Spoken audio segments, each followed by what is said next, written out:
Hi, I'm Carrie Lee Crawford. I love art journaling, so I'm creating a art notebook series called the Faith Chronicles. In this series, I'm going to show you how I choose my book. I'm going to show you all of my signatures. Each episode is going to be one signature in compiling the group together. Then I'm going to create it or construct it all together, and at the end, do a flip through. So I would love for you to join me. Subscribe and let's get started.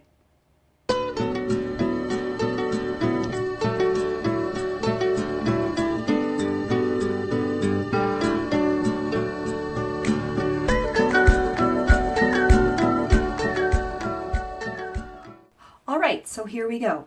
So this is me choosing my cover for my Faith Chronicles art notebook.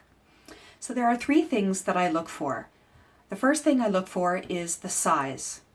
Is the size appropriate or what I need?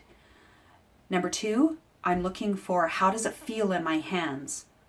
And I like to do that because if the book is too big or cumbersome or just some books just feel really good in your hands, and that's what I'm looking for. Number three is that what is the purpose of my book? So obviously I need a book that's compact, that I can take with me to different places, namely to church, or even if I'm sitting here doing my scripture study. So I need to make sure that the purpose of my book sort of reflects of what I'm going to do with it. How do I use it?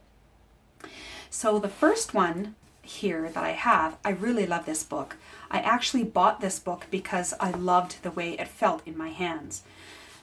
If you've seen my LDS documented faith video, this is exactly the same book. There were two on the shelf when I bought it at the secondhand store. All of these books are from secondhand stores for like $1. So this was on the shelf, and I took it off and I loved the feel of it. However, what I'm looking for, once again, the size is good because it's compact. I can take it everywhere.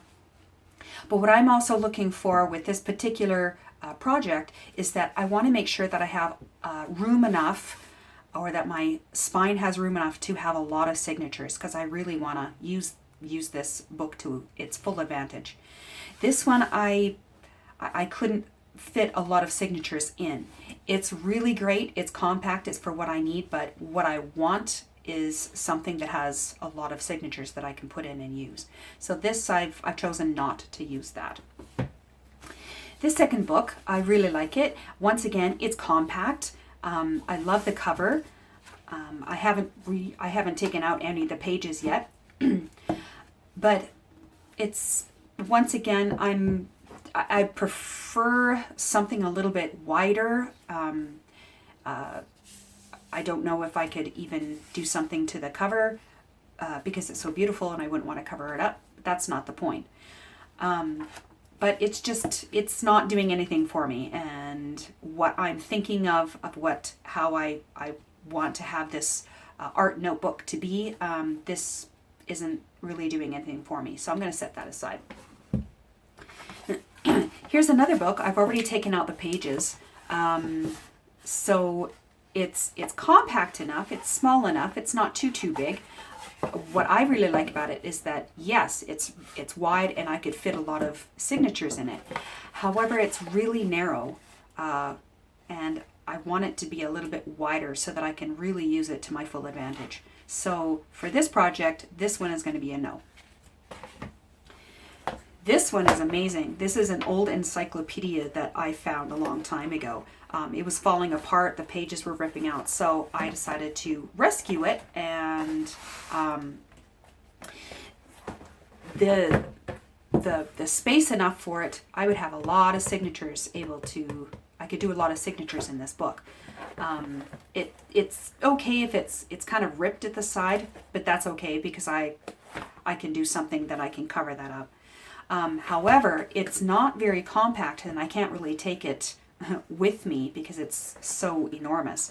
So this would be better suited for like an art journal that I could really sink my teeth into. And so for this particular project, for my purpose, this isn't doing it.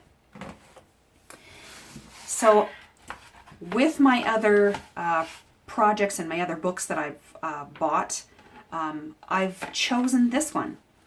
So this one, the spine is wide enough that I can have a few signatures, and that would, I could fill that up quite nicely. If I fill it up too much, I can always put like a latchet or a clasp here to close the book. I'm not too worried about that.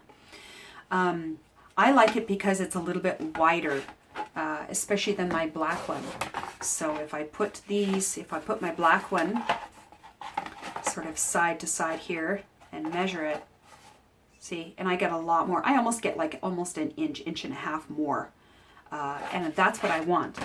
So I've chosen this cover to be my art notebook for this series. So generally what I do is I create my signatures before I actually create my cover. So I'm not going to do my cover until later on in the series. So this is what I've chosen. Our next series is signature number 1. So I'm going to show you how to do actually my template for the series, for the template for my book. I'm going to show you the first group of signatures that will be going into this book, and so on and so forth. So next episode, signature number 1. Please subscribe and make sure you hit that bell. And if you're interested, I'd really love you to join me on this journey. So thanks everybody. We'll see you next time.